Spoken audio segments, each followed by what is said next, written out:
Tracks in the dust. It was late afternoon in California's Death Valley, and the air was still. The sun hung low over the distant mountains, casting long shadows across the dry, cracked surface of a flat desert basin known as Racetrack Playa. The land stretched wide and silent, like an empty stage waiting for something to begin. Not a single tree grew here. No water, no shade, just flat ground, made of smooth, pale clay, hard from the sun, but broken into a pattern of lines, like a puzzle with missing pieces. A small group of hikers crossed the playa slowly, their boots crunching softly. They spoke in low voices, almost whispering. Then one of them stopped. "Look," she said. There it was, a large rock, perhaps as big as a watermelon, sitting alone on the smooth desert floor. Behind it stretched a long, curved trail in the dust, like a line drawn by a child's finger. The trail bent in a wide arc, nearly 30 meters long. Another rock sat nearby, smaller but with a similar trail behind it, and another, and another. Dozens of rocks, each one resting quietly on the ground, each with a trail behind it, carved into the clay. Some trails were straight, others curved gently. A few crossed each other, like paths in a quiet conversation. The hikers looked around. There were no tire tracks, no footprints near the rocks, no sign of anyone moving them. The rocks had moved, but no one had seen them move, and now they were still. One man knelt beside the largest rock. Its surface was rough, dark, and worn. It felt heavy, too heavy for wind, too awkward for animals. It had left a clean, smooth groove behind it, and yet it had clearly shifted. "Did they move last night?" someone asked. "Or last year?" another said. But the trails were sharp, fresh, not covered by dust. It was as if the rocks had moved recently, quietly, together. Far in the distance, a desert ranger stood by his truck, watching the hikers from under a wide-brimmed hat. He had seen these trails many times, and each time they made him feel the same way, curious and very small. Back in Los Angeles, Dr. Mei Lin closed a browser tab on her laptop. A recent photo of Racetrack Playa had appeared in a geology newsletter. Another stone, another trail, another mystery. She had studied those rocks years ago, but something about that photo stirred a memory, a question she had once asked but never fully answered. She leaned back in her chair. Maybe it was time to go back.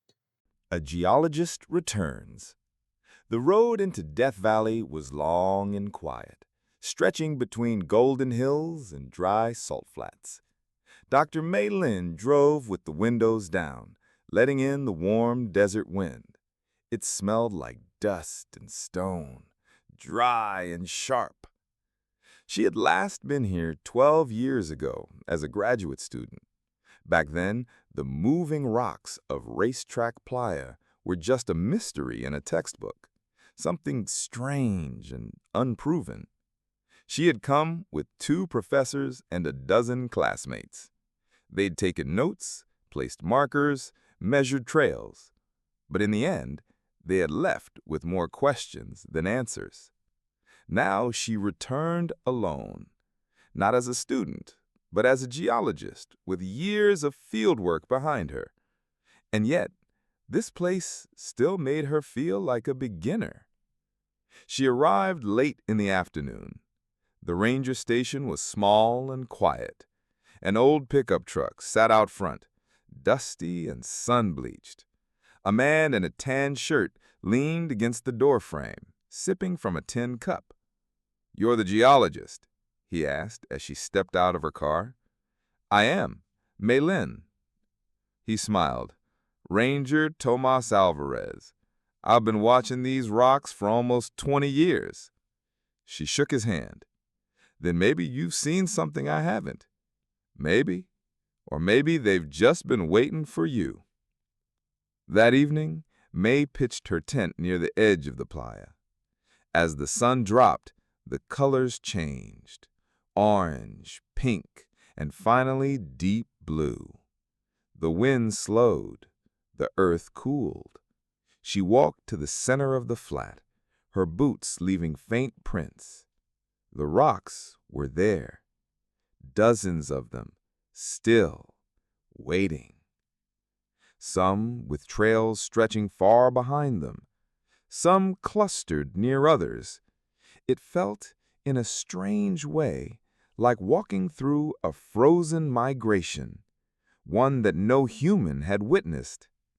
She took out her notebook and began sketching. Each rock, each trail, the direction, the curve, the distance. Later, she sat by the edge of the playa with Ranger Tomas. They sipped tea under the stars. "They moved again last month," he said. "After a cold night, no one saw it, but the trails were new." May nodded. "What about rain?" "Some, light, and it froze overnight, just enough to leave a crust." May looked up at the sky. It was perfectly clear. People have theories. Wind, water, ice, but none of them feel complete." "I know. That's why I came back." She unpacked her equipment, high-resolution GPS, temperature sensors, a portable weather station. She placed a few motion detectors near key rocks. Then she placed a small time-lapse camera facing the widest part of the playa. The next few days were hot. Dry winds swept across the land. The rocks didn't move. The air shimmered with heat. May spent her time measuring trails, scanning the ground for changes, taking samples of the thin clay layer. But one morning, after a cold night, something had changed. One of the larger rocks had shifted, just a few inches, but enough to mark the clay. Its trail was longer, and it was fresh. May knelt beside it. The rock had moved again. Watching the ground. May didn't sleep much that night. She stayed by the edge of the playa, eyes fixed on the open, flat ground, as if watching long enough would help her see something that didn't want to be seen. The air was cold, colder than usual. Her breath rose in small white clouds. The stars above were sharp and silent. The playa below stretched out like a pale blanket, and the rocks sat unmoving under the moonlight. But she knew now, one of them had moved. Not far, not fast, but enough to leave a mark. The next morning, May checked her camera. It had taken hundreds of photos overnight, one every minute. She flipped through them quickly on her laptop, watching shadows change, stars rotate, the desert breathe. Then she stopped. Frame 337. The rock sat still. Frame 338. It had moved. Slightly, just a few centimeters, but clearly. She leaned closer. There was no sign of what caused it. No animal, no person, no strong gust of wind. Just motion, quiet and slow. She marked the time, 3:12 a.m. She stepped out to check the weather station. Temperature, -1 degrees Celsius. Humidity, high. Wind speed, light. Ground, frozen on the surface, damp beneath. Back at the ranger station, Tomas poured her a cup of coffee. "They're at it again?" he asked. She nodded. "Just one, but yes." Tomas led her into a small side room. On the wall was a large map of the playa. Thin red lines ran across it, paths marked over many years. Dozens of rocks, dozens of trails. "We've been recording them since the 1970s, he said. "Some move every few years. Others haven't moved in decades." May studied the map. "Have any moved in the same direction?" "Sometimes, in clusters. Other times it's like they're going in opposite ways." "Do they ever return?" Tomas shook his head. "Not once." That afternoon, May walked the playa again. She carried a laser level, used to measure the angle of the ground. She noticed something new. The playa wasn't perfectly flat. It tilted slightly, just enough to help water flow if it pooled. She pressed her boot into the ground. It was firm, but under the crust there was moisture. She wrote in her notebook, "Hypothesis: thin layer of water freezes overnight, creating ice beneath rocks. Morning sun melts top, making ice slick. Wind plus slight slope equals slow sliding." It was a known theory, one that had been discussed for years, but it didn't explain everything. Some rocks moved when there was no ice. Some moved when there was no wind. And many, most even, stayed perfectly still. She sat by one of the older trails, tracing it with her hand. The groove was deeper near the beginning, shallower toward the end. "Slowed down," she murmured, "or got lighter." She looked up. The rock that made the trail sat a few meters away. It hadn't moved in years, but it had once, and the trail it left was still here, its history written into the earth. That night, she moved her camp to the center of the playa. Just her tent, her sensors, her notebook. She wanted to listen more closely. As the wind picked up and the temperature dropped, she stepped outside. The desert was quiet. The ground looked the same. But she had a feeling. Something was about to move. The morning came with pale light and no answers. May stepped out of her tent into stillness. No new trails, no marks. The rocks remained exactly where they had been. Yet the desert felt different, like something had passed through during the night, too light to see, too slow to hear. She walked across the playa slowly, scanning each rock. Some were large, others smaller than a football. All were motionless. Their trails stretched out like shadows, some fresh, others faded. She took soil samples near each one, measuring moisture, texture, and temperature. The ground felt damp beneath the thin crust. The sun hadn't risen high yet, but already the dry air was warming the surface. Back at her station, May compared data. Some days, when the rocks had moved, the surface conditions were cold, the ground moist, and the wind light but steady. But other days had matched those conditions perfectly, and nothing had moved. The pattern didn't hold. She considered the most common theory again: a thin layer of water, freezing overnight, forming a sheet of ice beneath the rocks. As the sun rose and the top of the ice softened, wind could push the rocks gently across the playa. It made sense, sometimes, but it didn't explain the curved trails, or the times rocks moved in opposite directions, or the way several rocks moved at the same time but at different speeds. And it didn't explain the timing. Why 3:12 a.m.? Why not 2, or just after sunrise? She wrote in her notebook, possible contributing factors are 1. Ice sheet, 2. A thin film of water under ice, 3. Clay softened by moisture, 4. Small wind bursts. Combined, these might reduce friction and allow movement. She looked up from the page. But why only some rocks? Why not all? That afternoon, Ranger Tomas met her by the edge of the playa with an old notebook in hand.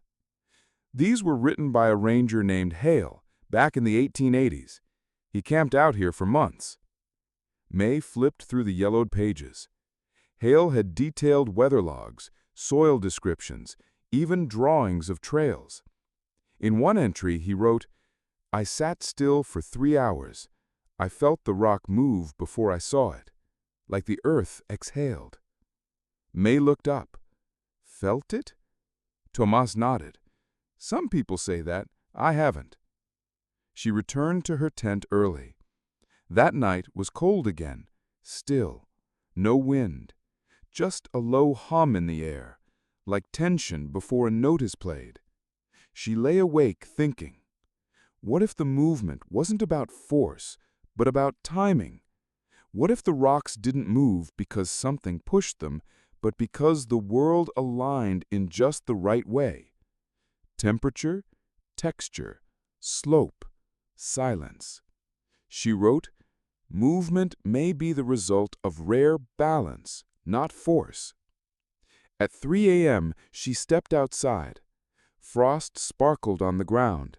The air was thin, the stars close.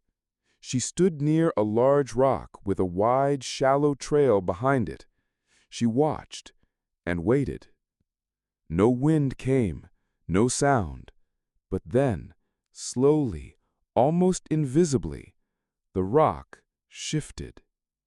Not far, not fast, a fraction of a centimeter. But May saw it.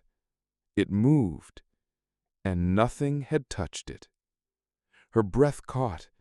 She walked back to her tent and wrote a single line in her notebook. I saw one walk. The sun rose gently over the playa, warming the cold desert air. May sat in front of her tent with a cup of tea, eyes fixed on the horizon. Her mind kept returning to the moment from the night before, the soft shift, the silent movement of the rock beneath the stars. She had seen it, not imagined, not guessed, seen it. And still, she didn't understand it. After breakfast, she checked her sensors. The data confirmed it. One of the motion detectors had recorded movement at 3:12 a.m., the same time as her earlier sighting. The GPS unit, carefully hidden beneath the rock, had shifted slightly. Only a few centimeters, but enough to prove what she already knew. It had happened. Again. She returned to the playa. The trail was longer now. Not much, but clear.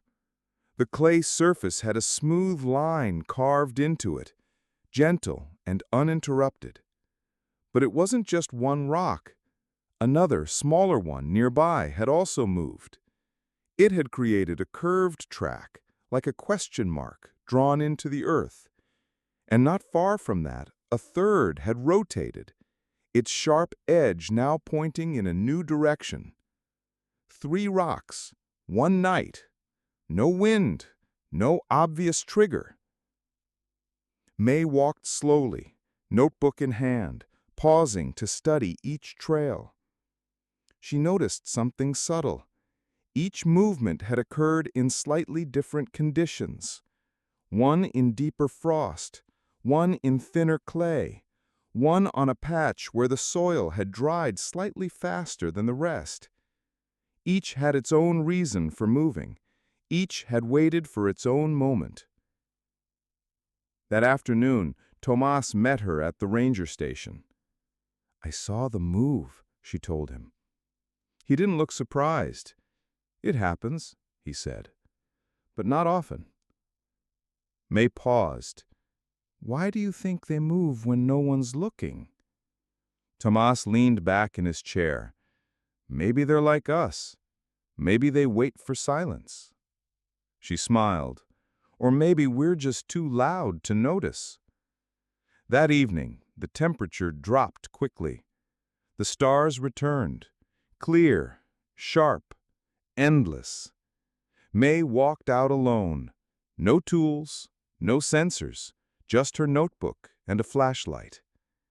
She sat near the largest rock on the playa. Its trail stretched almost 40 meters, curved and clean. She turned off her light. She waited. The cold crept into her gloves, into her boots, into her breath. Then, not far from her, a sound.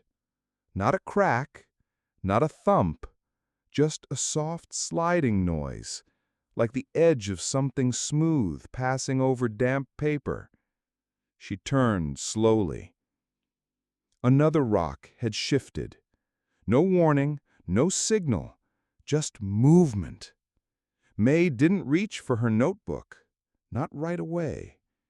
She simply sat still and watched the night move. Later, she returned to her tent and wrote, "Not one cause, not one moment, but many. Layers of timing, temperature, shape, and silence. When everything is exactly right, the land allows motion." She slept well that night. In the morning, the playa was silent again, but May could feel it now. Not mystery, but rhythm. Not confusion, but quiet design. She packed her sensors, folded her maps, and left the camera to keep watching. The rocks would move again, when the world was ready. May stayed one more day. She spent the morning walking from rock to rock, tracing each trail with the care of someone reading a letter written in a language they didn't fully know but respected.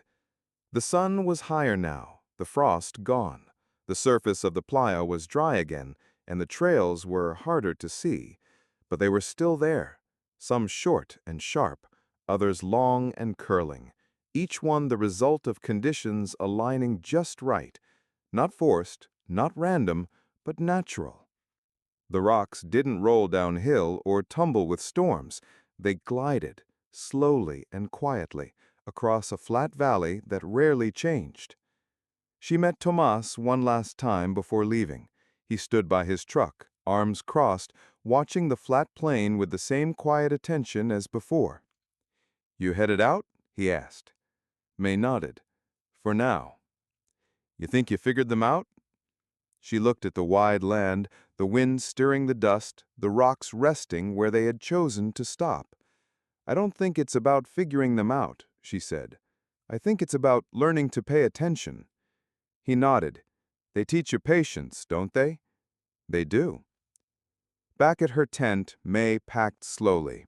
She folded her gear and sealed her notes, but she left one small camera behind, hidden in a dry corner, its lens pointed at a cluster of rocks. Let it keep watching, she thought. She opened her notebook one final time and wrote, "In the end, they move because they can. Not often, not far, but enough to remind us that even stone, given the right moment, can travel." She paused, then added, "Movement doesn't always mean noise or speed or attention. Sometimes it means waiting, listening, trusting that nature still holds surprises. The road out of Death Valley shimmered with heat. Her car rolled over the dry land, leaving no mark, no trail behind. But May carried with her something that hadn't been there before. Not a discovery, not a solution, but a deeper kind of knowledge, quiet, simple, and real. That rocks could move, that some mysteries weren't meant to be solved completely, that watching was sometimes more important than knowing. As the valley faded behind her, the flat white playa remained, empty to the eye, but full of quiet movement, waiting for the next perfect night, waiting for the next watcher. Learning recap. Key vocabulary from the story. 1. Playa, a flat, dry area in a desert that sometimes holds water after rain. Example: the rocks sat motionless on the wide playa under the moonlight. 2. Trail, a visible path left behind by something moving. Example: each rock had a long trail behind it, carved into the clay. 3. Sensor, a device that detects or measures physical changes, like movement or temperature. Example: May placed sensors near the rocks to record any motion. 4. Moisture, small amounts of water in or on something. Example: the ground beneath the crust held hidden moisture from the night air. 5. Surface, the top layer of something. Example: the surface of the playa looked dry, but it was soft beneath. 6. Hypothesis, an idea or explanation that is tested through study and observation. Example: May wrote a new hypothesis about why the rocks might be moving. 7. Align, to come together in the right position or time. Example: the rocks only moved when the weather, moisture, and timing aligned. 8. Glide, to move smoothly and quietly. Example: the rock seemed to glide across the ground without sound. 9. Rhythm, a natural repeating pattern or flow. Example: May began to feel the quiet rhythm of the desert's movements. 10. Stillness, complete quiet and lack of movement. Example: in the stillness of the night, the rocks began to shift. Useful sentence patterns for practice. It wasn't just a rock, it was part of a story written in the dust. Even when the wind stopped, the rocks continued to move. Something about the silent trail felt like a quiet answer. She wrote, "Movement may be a result of rare balance, not force. When everything is exactly right, the rocks begin to glide." Comprehension questions. Where does the story take place and what strange event happens there? 2. Who is Dr. May Lin and why does she visit the playa? 3. What tools does May use to study the movement of the rocks? 4. What natural conditions might allow the rocks to move? 5. Why does May believe that the mystery isn't fully solved by science alone? 6. How does Tomas, the ranger, describe his view of the moving rocks? 7. What does May learn from observing the rocks in silence? Discussion, critical thinking question. Do you think some natural mysteries should be left unexplained, or should scientists always try to find an answer? What can we learn from simply observing nature, even when we don't fully understand it?